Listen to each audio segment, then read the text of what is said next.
That's so awesome. It's really leveled the playing field. I love that part of this is that, it really isn't fair. Parents who are affluent, they can afford the tutor. They can afford Kumon on the weekends, whatever it is. Maybe they get them the internship. I see that happen over and over in my industry. My friends who are affluent in Silicon Valley, man, their kids get such a leg up. They get these internships at incredible companies. What you've done is made that available to everyone. What you've done could change education in the United States and make us more competitive. Has anybody come to study this and say, I got to do it in my community yet? Yeah. Because I caught you in year one. I think that what you've built is going to become the standard. This Week in Startups is brought to you by Squarespace. Turn your idea into a new website. Go to squarespace.com/twist for a free trial. When you're ready to launch, use offer code TWIST to save 10% off your first purchase of a website or domain. Northwest Registered Agent. Northwest Registered Agent will form your business quickly and easily. For just $39 plus state fees, Northwest will handle your complete business identity: name, address, mail service, phone, email, website, and domain. Visit northwestregisteredagent.com/twist today. And lemon.io. Hire pre-vetted remote developers. Get 15% off your first 4 weeks of developer time at lemon.io/twist. All right, everybody, welcome back to This Week in Startups. I am obsessed with what jobs will be available for our kids. Now, it's not just because I have 3 daughters, 2 8-year-olds and a 14-year-old, that I'm interested in this, but it is a big part of it. I'm wondering, how do I prepare my own kids for the future? We got ChatGPT. Everybody's saying jobs are going away. And my Lord, college seems like it's disconnected in many ways from the job market. I know this because at my venture firm launch, we invest in 100 companies and I watch who startup companies are hiring. And you know what? They're hiring half as many people and they're twice as productive this year as they were 3 years ago. And so you're going to have to be entrepreneurial. You're going to have to take the bull by the horns. You're going to have to, I believe in the future, be able to learn and navigate this crazy professional world, in some way that's different than Gen X did or even millennials. So I was just reading about education and I stumbled upon a person who was taking careers and education and putting them together in a way that I had never seen. His name is Dr. Justin Terry, and he's the superintendent of the Forney Independent School District and the mastermind of the OC project. Dr. Terry, welcome to This Week in Startups. Glad to be here, Jason, and thanks for the invitation, and look forward to our discussion today for sure. So, tell me what you've built in the great state of Texas, right? This is in Texas, correct? Yes, it is. We're in Forney, which is just a little bit about us. We're about 20 miles east of Dallas and in a suburb, and we sit as the gateway into the fastest growing county in the nation right now. So we're extremely fast growth, and we're a booming town, booming bedroom community.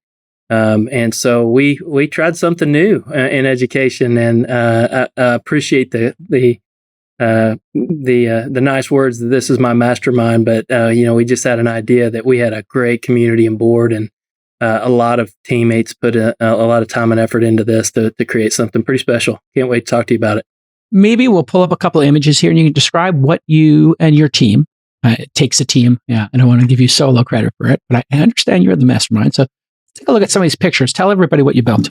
Some people are listening, some people are watching. So sure thing. I was visiting with somebody the other day about this, and to give an elevator speech about this facility is pretty challenging because the building we built is really a first of its kind, and how we operate it is also the first in the nation in the way that we do it. It's if you can believe, it's about a 350,000 square foot facility, and it is really 3 levels, but has so many different components to it. It's a gorgeous building, as you can see, but Basically the first floor, as you come in, is open to the public, which makes us really unique. The facility really focuses on 3 C's, what we call 3 C's, and it's career, college, and community. And that community aspect is really what makes this facility different than other trade schools or college and career facilities that you've probably seen and heard of in the past, because our goal is, and we just had this idea that, hey, what if not only are we teaching kids these great career pathways, but what if we could put them in the experience right there in that same facility, and that our community is a part of our small businesses and startups, and maybe even we create our own, that they're part of that educational process, that they're part of the learning for our younger generation as they begin to go into the workforce. So it's 3 stories. We built basically a mall on the first floor, if you can believe it, and then a 2-story school on top of it. It's got a 7,900 seat arena in the middle. It's got a 7,900 seat. That is a theater like the size of the theater at Madison Square Garden, Beacon in New York, Radio City Music Hall. I mean, you can do a really big event. And for people who are not watching, go to youtube.com and just search for This Week in Startups. It looks like it's more beautiful than a mall, but this gorgeous glass enclosure. And the first floor is retail. Around it are all the homes in the area, I assume, here. We've got a lot of room to grow. If you can believe, you see all that open land. We're working on some ideas and plans for what that could be, and how we could develop community around it. But we do have a lot of homes that surround this.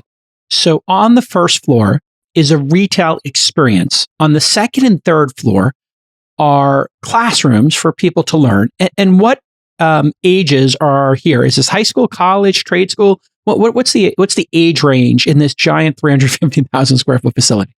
Well, you're going to laugh at this, but our goal is that we can educate and people can come to learn from 3 years old, because we have a pre-K center, all the way up to 103 years old, and everything in between.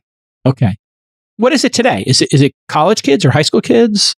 So right now we serve, currently, we have a pre-K center of about 400 plus 3 and 4 year olds. And obviously we're growing teachers, right? So they get the opportunity to go over there and experience that. And intern, but we also educate mainly 10 through 12th graders. We're about to kick off some college classes and different things like that for bachelor's, master's, doctorate programs. And we got another program called Engage, again, that really focuses even on senior adults and things like that that's about to roll out. All right, startups, you ever notice how successful businesses are constantly evolving? They're constantly adding new features, and you get that product velocities. Well, that's why I am all in on Squarespace, and you should be too. My pals at Squarespace keep adding new features and revolutionizing their platform all the time, week after week, month after month, year after year. And they've added AI. Squarespace Blueprint AI is amazing. It's their guided design system for building a new website. It's fast, it's custom, and it's built specifically for your business needs. They've put over 1 billion design combinations right at your fingertips. And so you get an online presence that's as unique as your brand. We used it to build our Founder University website. The process was so simple. Basically, the AI prompts you with some questions, and then the Blueprint AI took control, tailoring everything to our needs, from website structure to color schemes, from design elements to my favorite, fonts. And boom, within minutes, we had a sleek new website design ready to go. Easy peasy, lemon squeezy. AI is changing everything. And this Blueprint AI tool is something to behold. Check out squarespace.com/twist for a free trial. And when you're ready to launch, go to squarespace.com/twist to get 10% off your first website or domain purchase. That's squarespace.com/twist. So the community rallied behind this. You build this 350,000 square foot facility. What's in the retail area? Are these the same stores? Are they pop-up stores? Are you learning to be a barber or chef? Are you starting your own direct-to-consumer store or product line? Tell me what you're doing with that retail space. And then you're saying it's open to the public, so consumers can come there to interact. So let's get inside the retail space. Absolutely. And what also makes this facility different is most schools are open from 8 to 4, and then they're empty, before and after schools and Saturdays and Sundays. And this building's actually open from 7 a.m. till 9 p.m., 6 days a week, about to expand to 7. And so the answer to your question earlier was, yes, all of the above. One of the inspirational places that we looked at was actually the Container Park in Vegas. It's kind of some of the inspiration behind this. Yeah, that was my friend Tony Shea's Container Park that he built in downtown Las Vegas from Zappos. So small world. He was one of my best friends. He's been on the show multiple times. Rest in peace, Tony Shea from Zappos. Love to connect with him at some point in time. No, he passed away tragically. Tony Shea passed away. He's got a great legacy in he wrote the book Delivering Happiness, and he did all these extraordinary things with spaces, and he believed in collisions. And the concept of collisions was, if you have different people bump into each other, great things can happen. And you have retail here, combined with teachers, community members, the theater, maybe people go see a show, and all that kind of comes together. So walk me through what you have there in the retail space. Sure. So we have really three different types of spaces that we have.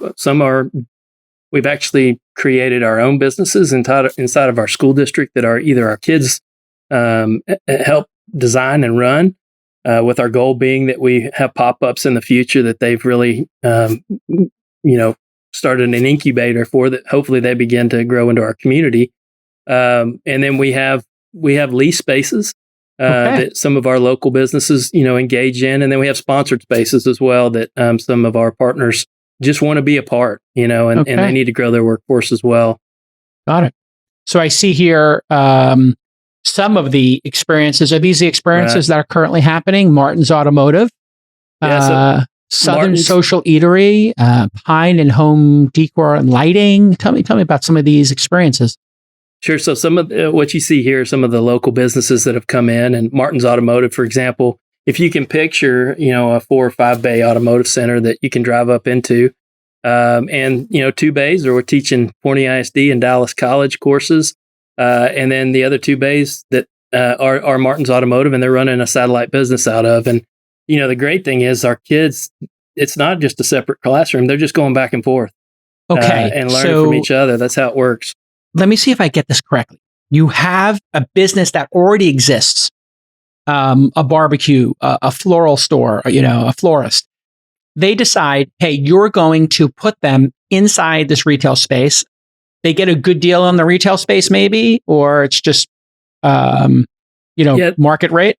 Well, so we have a couple different models for that. And so basically what we do is look at market square footage, whether it's a salon or, culinary space or automotive or just a retail, type setup. And then the more students that they agree in our partnership to serve, the lower their rent per square footage. Oh my goodness. So that's incredible. And correct me if I'm wrong here, but finding people to work in retail establishments, restaurants, bakeries, even finding mechanics, this type of employee has been hard. We have the lowest unemployment of our lifetime. Justin, you look like we're about the same age here. Right. Maybe Gen Xers. We lived through 10, 15% unemployment in our lifetime. Now we're down at 3, 4, 5%. They must be pretty happy with you getting them somebody to work in those bays, correct? Well, yeah, it's a really unique partnership because we're able to provide workforce. I can tell you a story. We have a coffee shop there, White Rhino. It's about their 13th location in Dallas. And, I was watching one day, and we have kids that go in and intern throughout the day. Well, to your point, some of his early morning workers didn't show up, and there's a line out the door. Well, 3 or 4 of our kids who have been interning, they see him, he's in need of help. They just walk behind the counter and they're functioning just like clockwork. So we're providing workforce, we're building workforce, but we're also creating daytime traffic for these guys. So it's almost built-in customers as well. So it really is a great partnership when it comes to the business and how we function together. Tell me which restaurant, which careers, paths, have been the most successful to date, and how long have you been doing this for? So we just opened this year, and it is it's been kind of a soft opening that we're kind of rolling out small pieces as we go. And what we do is there's not necessarily a pathway in education right now for example, Pine and Ivy home lighting and decor, right? But what course is that? Yeah. Like math, physics, like lighting and decor. I mean, maybe it's in the theater club, interior design, but I don't remember in high school interior design existing, but interior design there's hundreds of thousands, maybe millions of people who work in that category in America. And so our goal is not necessarily to put them in a stagnant pathway that's very limiting, but it's to take all of the careers, and whether it's a veterinarian we're trying to create, teach, or we can teach great cosmetology, we can teach somebody how to change oil, but what we realize is that if you can't run a successful business down the road, it doesn't do you much good. And so we're running a parallel pathway of what we call entrepreneurship or future ready skills. And so it doesn't matter what business you're in, you can have that experience. So our kids, whatever career path they're in, they might go into Pine and Ivy and work on marketing or the books behind or advertising. She tells a great story of how our kids have come in and taught her TikTok, for example. And the next thing they're tagging the right areas, and her online sales go up tremendously. And so they're learning from each other. But our kids are getting this vast amount of experience in all of these different settings. Is there some origin story to this? I know in Japan, there is a very popular theme park. And what this theme park does is you go there as a kid and you can dress up as a firefighter, a dentist, a teacher, a chef, and literally you go do these careers. Right. And what they've done in this Japanese amusement park is, instead of like going to Disney and playing Star Wars characters or whatever it happens to be, nothing wrong with any of those. Pirates of the Caribbean, It's a Small World, those are great rides. But the rides in this theme park in Japan are careers. Was that part of the inspiration by chance, or how did you manifest this in the world? Is there an origin story here that we should be aware of? Well, I mean, you kind of kicked it off with some of the same ideas we had. And so we started with a futurist, if you can believe that, and said, hey, come help us figure out what the future of education and workforce looks like and what the needs are going to be. And he was really upfront with us. And he said, well, first off, it's got to be integrated. And these jobs are going to revolve around different areas of skills that I think, 60% of our second graders or something like that are going to be working in jobs that don't exist today. And so as the workforce evolves, it may be entertainment oriented, for example, which we are really expanding our career pathways into. So to say that there's a foundation, I think we really are not trying to look backwards. We're trying to look forwards and how to prepare these kids for 20 years down the road. So some futurist you engaged, you said, hey, tell me about the futurization. Who was this futurist? Is this like, I didn't know futurist was like a thing. Yes, a futurist are a thing. They are Tom Houle, Houle. He's out of Sarasota, does great work. And we actually brought him as part of our strategic planning approach. And he really kind of gave us, scared my committee to death, first off, about what the future is going to look like. They're walking out of there asking for when Jesus is coming, I think, with all some of the things he's talking about. But it is... It was really eye-opening to get us out of the traditional approach to workforce and what the skills that our kids need. Reading, writing, and arithmetic is really important, right? They're basic skills we all need.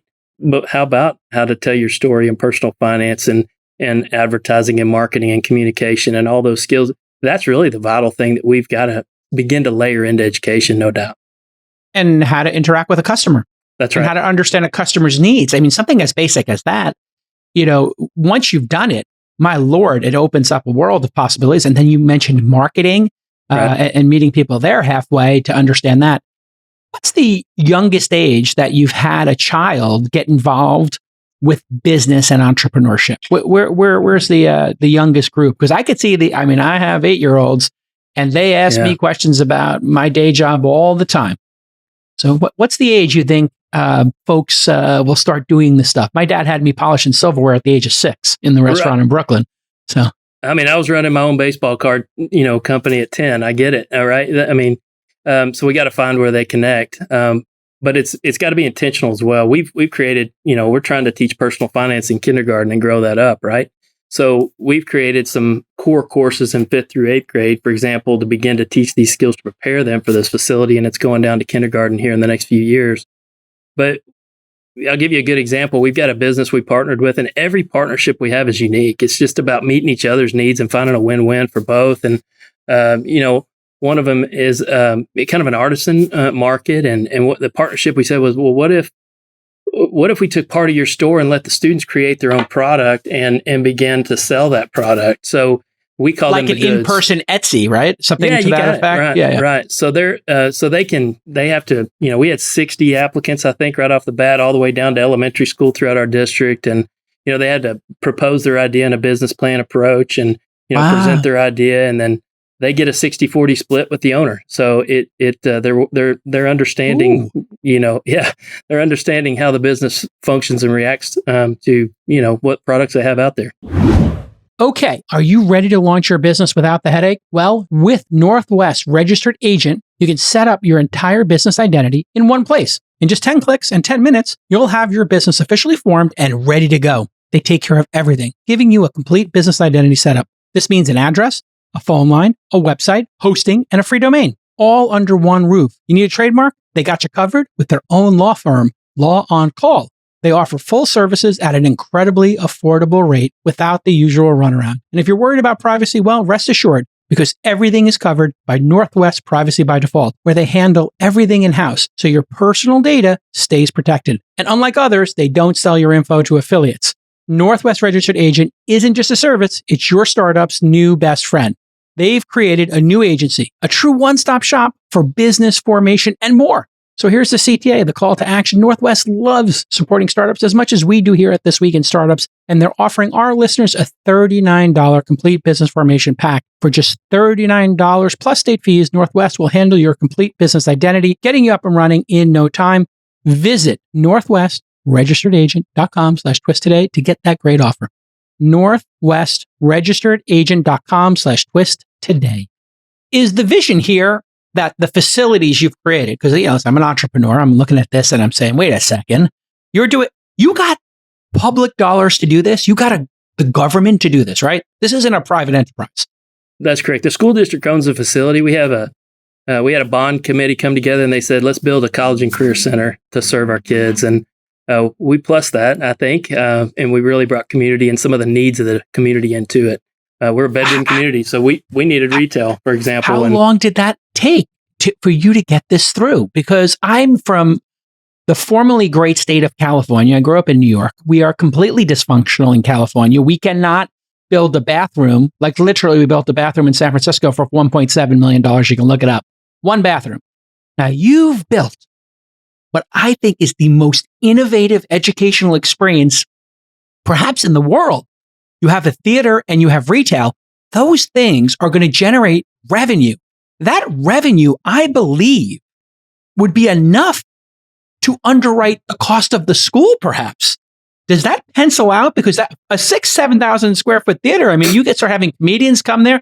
Now you're running like a casino in Vegas style facility that, we're not gaming there, but the fact is, like, you could have Adele or somebody come there sing. You could have Chris Rock, a comedian, come there. You could have Joe Rogan do a podcast there and sell tickets for $100. This thing could be making $500,000 a week, $1 million a week, just doing shows.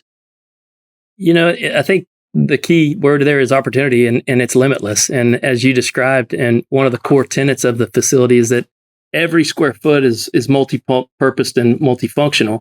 So you're right. We needed, we don't have entertainment out here, and we don't have components like, meeting spaces. We have a WeWork built into the front. We have you have a WeWork?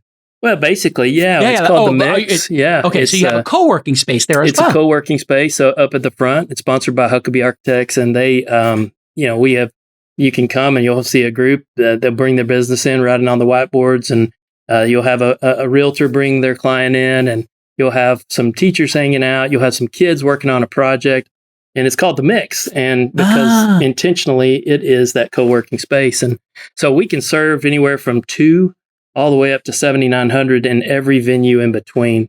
Amazing. And so, we can hold large concerts and graduations and conventions in the Vera Arena, but the theater is kind of it's a really unique space. That's actually the arena there. You can kind of see it aside. Oh, this is the arena, so that's where you'd have a sporting event. But I'll talk about that while you got it pulled up, if that's all right, because this kind of describes the multifunctional aspects. But every one of those seats moves. And so you can see kind of on that, when all the bleachers are pulled back, you got 8 volleyball courts there, so we can host, recreation. The second deck there, if they drive forward and backwards, and behind them are pickleball courts.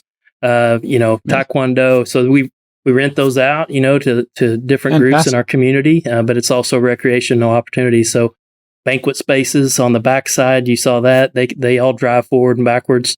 Fantastic. So we opened this thing with about a 5,000 or 6,000 person, concert, and it was a really cool community event, bringing that many people together. The theater, basically, what it is about a 10,000 square foot massive black box, but everything again, we can put it into quarters, we can make it halves, we can have we had a great thrust setting for theater and a performance there for community theater. We have, cup stacking competitions for Junior Olympics. And the next thing you know, we got pro wrestling in the middle of it.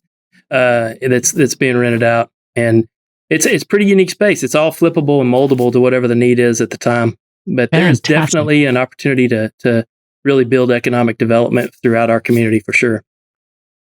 From inception, when you had this great idea, working with this futurist, trying to close the gap between what graduates are going to experience when they start their careers and what they're learning in school, and you just basically smashed it together. From that brilliant insight and then planning to breaking ground to opening this year, tell me about the timeline that you got this done in. Well, I had a crazy idea probably about 10 or 11 years ago that what if you could learn on the second floor and put it into practice and experience on the first floor? And that idea has just blossomed. And that was probably 10 or 11 years ago. From, design, probably, we started probably 4 years ago on that. And then the build itself was about a 18-month and now ongoing up to 2 years to finish out some of the final components of it. Wow. But just to let people, in California, you would basically be in court right now fighting over what frog or, tree, butterfly you were going to destroy with this building. And you would have everybody fighting over the shade that you were throwing, not the shade you were throwing with your words, but literally people stop buildings because it's going to put shade on something. This is what's amazing about Texas. Elon built the Gigafactory in 18 months. You built this thing in 18 months. Man, in Texas, you get stuff done. Well, we do, and we go. And again, it starts with a really supportive community, which we have here. And, there's a cool story about the cost of the build, too, I think. Please, yes, tell me. Probably is something unique. We built this thing, and at the same time we were bidding it out, we went ahead and priced out like a comprehensive high school for the same type of enrollment. And it's about $100 million cheaper to build this facility with all the extra components that we've got built in. So it's a pretty cool story. Explain why it's so much cheaper to build this. Well, it starts with the multifaceted approach that we've taken. Some of the larger venues that we can put, students into to integrate through. We got that pre-K center, for example, it doesn't have a kitchen. So we use a commissary and pipe food in to kind of save costs, but also to create flexible spacing. So we just did some unique things to really use space the right way and use it for a lot of different things. And it's revenue generating. So some amount of the revenue, how much of the budget of the facility gets covered by ultimately the revenue? Like, let's say you had this thing cranking, all the retail space rented out, in the theater, at a solid capacity, a reasonable capacity. How much of the budget would get covered by, that commerce occurring in this multi-use space? Well, I think that's still a story to be told as we open. Our goal is, with everything we're doing is to cover overhead on operations and things, but it's already starting to exceed that. So I think that's going to be a story that we continue to keep track of and tell. But I think the bigger revenue generating component is really the economic commerce and development with the community as a whole. Because we're bringing in, think about it, let's say you had a concert or volleyball, tournament. I mean, think about the people that are coming from the outside in. People are putting taking dollars buses into our community. That's right. Yeah. Now you're a destination. That's fantastic. Yeah, this is a cool program we offer too, the Engage program. And this is what I was talking about really having something for everybody. And really, we allow our community to put, pitch ideas of, and our teachers, they don't make enough money, that. And So they're able to pitch ideas to come in and actually create their own little service or course that they're teaching. And so you can kind of see some of those. There's a Disney an English teacher can say, hey, I want to do this creative writing. Somebody who's in hospitality or in film, they can go do film. And these are the teachers who get to be a little entrepreneur themselves, make a little 10% extra on their salary, 20% extra on their salary, get a little pocket change, yeah? Yeah, you got it. And the kids too. I mean, they can do this as well. So, community, you name it. And so, and teachers don't have to teach English and creative writing. I mean, those are a lot of those courses, if they can sew or crochet and they think somebody be interested in that, great. Put the idea in and make some money off the facility for yourself. And let's keep our teachers around. So the whole community has been activated to be entrepreneurial, including the teachers. And you don't resent them for having a side hustle. You celebrate them for being entrepreneurial.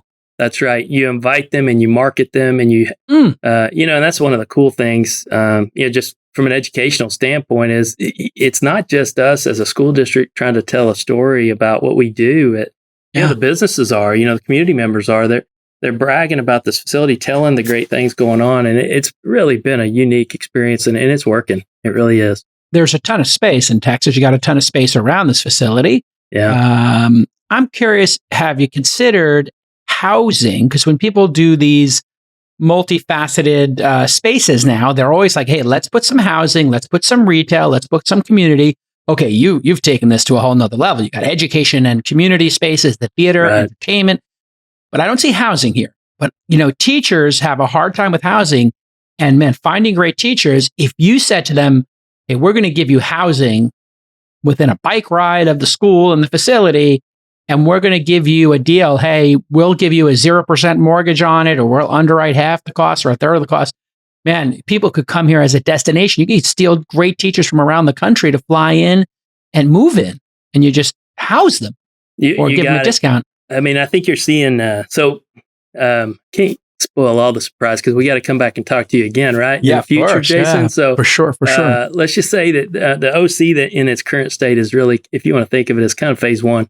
We sit on about 300 or 400 acres out there that we could potentially do some really creative things with, as you're describing. Residential would be one of those. Teacher, how about police, fire? Could we do some housing? But also, there's a lot of components that can't be done from a community standpoint, from an entrepreneurial standpoint.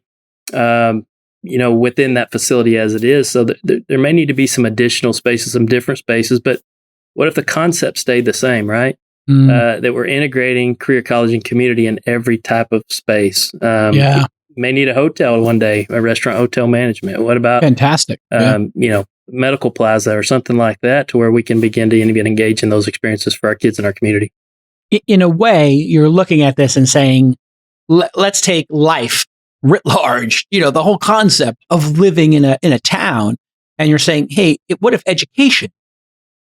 Tracked all the aspects of life. Hey, a hospital, an emergency clinic. Now somebody can learn to be a nurse, nurse practitioner, an EMT. I mean, all of those things could be adjacent. And this is for public school and trade schools and everything. And then a hotel, what a brilliant concept. Hey, you come to the theater, stay for the hotel, you stay overnight, maybe go to the restaurants. And it's really like a platform you're building. Is what I thought was most interesting was this ability to have some spaces that could rotate and be experimental, because when you can, retail is hard. You got to make a couple year commitment. But if the students can take something over for a month before Thanksgiving or Halloween, seasonal stuff, Mother's Day, they can make all kinds of interesting pop-up experiences. Has the pop-up stuff started yet? And what's the early result of that? Yeah, so we're doing small pop-ups. I kind of mentioned a couple of those on proposing different things from our students into a good setting or a service, experience. They're doing, our students are running a lot of just, like for example, Blooms is our florist that we run as a district, and they'll do a pop-up, wreath making setup, and the kids will run that. And I should have mentioned this. All of our students are making money for themselves here, in all of these different experiences that we're offering. Wait a second. You come to school. Yes. And you leave you get a paycheck at the same time. You got it. And you're getting college education and workforce credit at the same time, and in our partnership for no cost. That's amazing. So maybe minimum wage or something just while you're at school, or it's like a stipend? How does that work? I'm curious. So we do a mixture of both. I got to be careful how I word this from the public sector for sure. But conceptually, we do wage for sure. But what if a student creates I'll stick with the floral concept. If they create a bouquet and they design that, create that, then they're getting part of that profit off of that sale. Okay, so unlimited upside there, like a lemonade stand. So when we look at a lemonade stand on steroids, hey, you run a lemonade stand. We all did it. You have a paper route. You start learning about the economics of work. Here, hey, I have an idea for a wreath and a wreath class, and here's the costs. Here's the profit. Maybe I get a little wet my beak, as we say in the business, get a little taste. Right. And, they do events too, just staying with that same concept. So if they recruit the event in, obviously they'll get a little more of that profit for a wedding that they're going to go out and do or whatever it may be. So it's teaching all aspects, and what we're hoping is we can get to the point and we're learning every day with this facility because it's never been done. But kiosks are something really common in a mall, and we see that as a next phase for a true pop-up for students that can really create and design and develop their own, and not just the district that they're having to work within, that kind of an entrepreneurial setting, but more of literally their own team business that they can create and run. So that's coming soon to a kiosk near you. How about that? I love it. There are national brands that would love to develop workforce. So a Starbucks, a Target, a Walmart, but pick the brand. They need to have trained people. Sweetgreens. I had the founder of Sweetgreens on the podcast this year. He needs managers for these Sweetgreens salad restaurants. Now you put a Sweetgreens salad in there. I can connect you with the CEO if you like offline. But imagine you had a management training program of how to run an In-N-Out burger or a Buc-ee's, whatever. And so you run a little Buc-ee's in there, but you're learning to be the manager, right? Like you learn all aspects. They might actually pay you, to run a program like that. Have the national brands, the bigger brands, the Starbucks of the world started to get hip to what you're doing yet and maybe want to engage there? We're always looking for partners, Jason. Okay. So we don't have a national brand that's engaged just yet. I think in the future, that's something we definitely would be interested in looking at. But as you said, I mean, the great thing about that facility and maybe some additional facilities in the future around that land is, we got room to grow. We got room to flip and change. Another component and facet of this facility is it's future-proofed. That as workforce changes and needs change, that we can change that facility and the programs within it. Right now, startups have to do more with less. We all know that. And founders have to be smart with how they deploy capital. Investors are very tuned in to being capital efficient. So if you need great tech talent, but you don't have the time to interview dozens and dozens and dozens of candidates, you need to check out lemon.io. They have thousands of on-demand developers to choose from, and these devs are vetted and they're experienced. And most of all, they're results oriented. They're going to get you the result you're looking for. They're not going to leave you hanging. And guess what? They charge competitive rates. Great developers can be incredibly hard to find. We all know that. And when you do find them, it can be hard to integrate them into your team, but lemon.io will handle all of that for you. Startups choose lemon.io because they only offer handpicked developers with 3 or more years of experience and strong portfolios. In fact, only 1% of candidates who apply get in. And if something ever goes wrong, lemon.io will get you a replacement ASAP. A couple of launch founders have worked with lemon.io and they've had great experiences. So here's your call to action. Go to lemon.io/twist to find your perfect developer or tech team in 48 hours or less. And Twist listeners get 15% off their first 4 weeks. Stop burning money. Hire developers smarter. Visit lemon.io/twist. Let me ask you how the students are adapting to it. This is year 2 or year 1 of enrollment for these kids? Year 1. Okay. This is very exciting because we do have an issue with people dropping out. We got kids who are anxious. They skip school. We got this COVID generation who got really weird because they had to stay home. Maybe not as much in Texas, but here in California, man, kids got weird. Parents too. Everybody got a little weird being cooped up for 2 years. What has it been like for them? Tell me about like the students and the stories you see there. delinquency, it would seem to me, I was very entrepreneurial. And if I could come to a school and make a little bit of money, man, I wouldn't have left the school. I would have been there 7 days a week. So tell me what this has done to the student body. How are they reacting? Yeah, it's been an awesome experiment. It really has. And not just in the workforce side, but even on the social side. And I'll speak to both if that's all right. But you know what? We put these kids, we dropped them in a completely new environment that they never have been in before. They're used to, walking halls and, having to go bell to bell. There's no bells in this facility, obviously.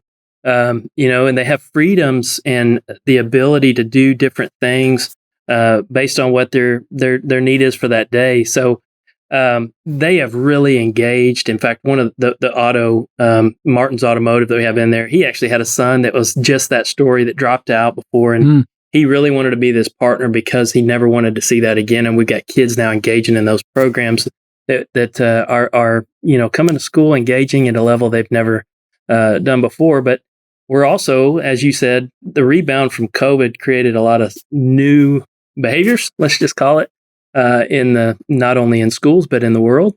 Yeah. And we hadn't had one fight in this facility, period. We don't have behaviors in this facility because the kids, they're adapting to that environment. When you've got a group of business people standing right beside you, I've got more adults in this facility with eyes on kids and growing kids than any facility we've got in the school district. So it's a whole nother level of just the students responding to the environment they're in. And it's been awesome. The kids are doing great. This is really important because in a school, you traditionally have one or two adults, well, 20, 30 kids. The kids are going to model the other kids' behavior. Here you have business. Kids model what they see around them. And if there's 3 or 4 people who are running a business and there's 10 students in there and it's 3 to 1, you don't want to get kicked out and go to a regular school. If you got this dope school where you can go and learn and make a little money and get your career. These kids are smart. They realize this is an opportunity, I bet. And they don't want the person who's running the store they want to work in to be like, you know what? You started a fight or you got loud or you said something inappropriate to a customer. We don't need you here. We have options. And you know what? You're teaching them the real world consequences of their behavior. They get freedom, but there's responsibility. And this is what we as parents, I don't know, you have kids? That's right. I do. I have 3. Yes. I mean, we want them to be, as a goal, to be independent and strong and survive in the world. That is our jobs. At some point, they walk away from us, and you did a good job if they don't turn and run back or don't turn and they're scared. Right. As tough as it is to watch your kid walk away, but if they walk away confidently, you did your job as a parent. You're dead on it, and I really do think it's this gradual release of responsibility, and the kids, the students, they respond to that. They respond to you giving them some responsibility, and yes, they're going to make mistakes, just like you and I did. We all have done that, and but that's how we learn. And these are not, you have to apply to get into this school. These are, the doors are open. We take one and all from our campuses. Oh, okay. This is both of our campuses. We have 2 high schools, and they both come together into this facility. But to get into a program where you're in a practicum and getting paid for that, you have to apply. You can get fired. They're learning that aspect as part of their class as well. This might be the most important part of this is, bridging that gap between, hey, you have to go to school. The teachers are, lording in their perception, kids like, oh, these teachers are giving us a hard time. Oh, we got to do homework. And then it's like, or I can try to get this dope internship and I could be, learning a skill, making some money. And then I got a weekend job. I mean, kids are going to respond to this. And I would think the kids, we talk a lot about the wealth gap in the United States. We talk about the opportunity gap. Kids who have less, and I came from a lower middle class family in Brooklyn, we had less than the kids in Manhattan. So we worked harder, we hustled harder, we appreciated any opportunity we got. It's kind of counterintuitive because you think, oh, these are the bad kids, these are the kids who are causing trouble. And we were causing a little bit of trouble on the street, I'll be honest. But once we got opportunities, that took our energy. So maybe you could tell me about rich kids, middle-class kids, kids who are from poorer families. How are they responding to this? And is this something that maybe we could help make the world a little bit more? People talk about equity or equality. Let's just talk about opportunity here. Is this closing the opportunity gap in your mind? Yeah, I think it is. I think, the key to me is finding something to connect and engage our students, finding something they're interested in and letting them run, right? As you talked about earlier. And, I couldn't tell you what kid goes to what high school or what, affluency or low socioeconomic. You can't tell the difference. They're all functioning and working in that environment together. Fantastic. And, they all engage at a different level just based on their interests. So it really is, like I said, it's been a really cool social experiment to watch, and it's working. Feels like a great equalizer to me, if I'm being honest, because if you are running the florist or a restaurant or, a coffee shop or co-working space, you get 5 kids. The kids in Manhattan, their dads and moms got them the internships at Condé Nast or whatever. They just had such a leg up, and we had to fight our way in. But here, you've kind of leveled the opportunity. Like you said, you don't even know. You don't know which is a rich kid, which is a poor kid, which is a middle-class kid, who's got a trust fund, who doesn't. They all have to come in, and they got to do a great job, and they got to make that employer, that manager, think this person is doing a great job for our customers and delighting our customers and is a responsible human being.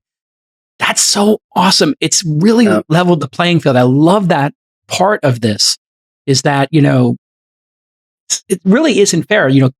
Parents who are affluent, they can afford the tutor. They can afford Kumon on the weekends, whatever it is. Maybe they get them the internship. I see that happen over and over in my industry. My friends who are affluent in Silicon Valley, man, their kids get such a leg up. They get these internships at incredible companies. What you've done is made that available to everybody. What you've done could change education in the United States and make us more competitive. And I am so proud and enamored with what you do. And I invest in the greatest entrepreneurs in the world as my day job. I saw what you were doing and I said, I told my producers, find me the person responsible for this piece of brilliance. What you've done is so tremendous. And has anybody come to study this and say, I got to do it in my community yet? Yeah. Because I caught you in year one. I think that what you've built is going to become the standard. Well, and we hope that, it does begin to transform not just education in Forney, but throughout the, Texas and the world. That's our goal. We've already had, visitors, school districts and architectural firms and a few businesses all the way from Vegas to Tampa Bay and everything in between. And so we've gotten to the point, honestly, where we're getting so many tours and interest that we've set up some site visits that people can sign up to come to and learn how we did it. And I think it's not something you just take and can and put somewhere else. It's about, meeting the needs, but also just looking at things in a different way.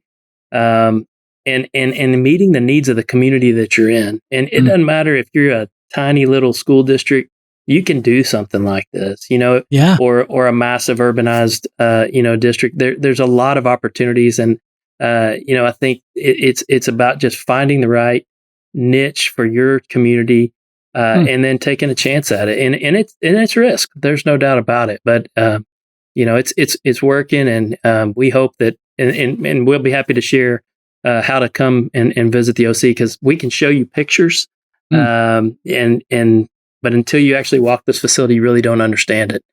And so, Jason, one day I'm gonna tour you when you come to Texas. Oh no, listen, I got family in Texas. I'm in Austin all the time. Let's go. I find myself in Houston once in a while, and I know you're somewhere within spitting distance of those locations. So I am coming down to see this facility. I am so thrilled by what you're doing, because I love entrepreneurship, and I believe that America is best represented by the state of Texas right now. And I think I lived in 3 of the greatest cities in this country: New York City, Los Angeles, and the Bay Area, San Francisco. I lived in 3 amazing cities. What I'm seeing in Texas, the enthusiasm, the entrepreneurship, and the boldness, to me, is the best of America. And this is what we need. We need entrepreneurship, because I can tell you right now, I am watching startups, and they are sending jobs to Manila. They're automating them. They're, sending them to Canada, to other places where people appreciate work, where people are lower, there's a lower cost, and we can do things remotely. So America, really, to stay competitive, is we need to get our students, our children, more confident, and we have to make them love entrepreneurship. And right now there's I feel there's a little battle going on. People who believe in socialism, communism, they don't believe in capitalism, they don't believe in entrepreneurship. And I don't know what the reason is, but what you're doing is letting them know entrepreneurship is open to everybody. You don't need to work for somebody else. You could be the boss. And here's the path. Rich kids, man, their parents show them all the path. They open the book and they're like, here's the playbook. I did it. All my friends did it. We'll start you on third base. All you got to do is make it home. You're doing is taking every student and you're starting them on second base. At least in year one, you're starting them at second base. Because if they know how to behave at work, they know what jobs are like.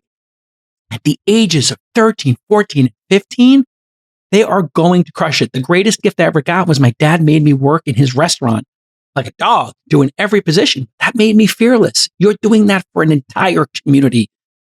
What you're doing is amazing, Dr. Terry. I am enamored with it, and I salute you and the great state of Texas for getting this done.